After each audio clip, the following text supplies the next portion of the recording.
চীন বিশ্বের একমাত্র দেশ যারা নতুন এক প্রযুক্তিতে HGV চালনা ও উড্ডয়ন করছে। চীনের তৈরি নতুন হাইপারসোনিক অস্ত্র 1000 কিলোমিটার দূরে থাকা গুরুত্বপূর্ণ সামরিক বিমানকে লক্ষ্যবস্তু বানাতে পারে বলে জানিয়েছে ব্লুমবার্গ। এই অস্ত্র ভবিষ্যতে চীনের সাথে সংঘাত হলে যুক্তরাষ্ট্রের বিমান অভিযানকে বড় চ্যালেঞ্জে ফেলতে পারে।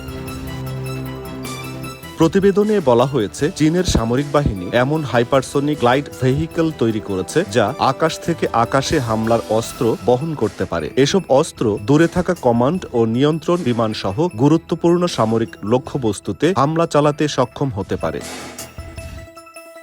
এতে আকাশে জ্বালানি সরবরাহকারী ট্যাঙ্কার, আগাম সতর্কতা ও নিয়ন্ত্রণ বিমান এবং উড়ন্ত কমান্ড পোস্ট ঝুঁকিতে পড়তে পারে। এর মধ্যে মার্কিন বিমান বাহিনীর E-4B নাইট ওয়াচও রয়েছে। এই ধরনের বিমান সাধারণত যুদ্ধক্ষেত্র থেকে অনেক দূরে অবস্থান করে।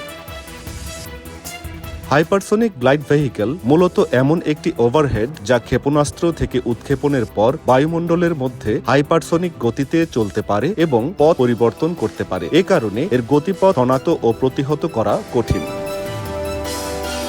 চীনের DF-17 ক্ষেপণাস্ত্র থেকে উৎক্ষেপণ করা একটি HGV প্রায় 2414 কিলোমিটার পর্যন্ত যেতে পারে। এটি চীন থেকে যুক্তরাষ্ট্রের গুরুত্বপূর্ণ সামরিক ঘাঁটি গুয়ামের দূরত্বের কাছাকাছি।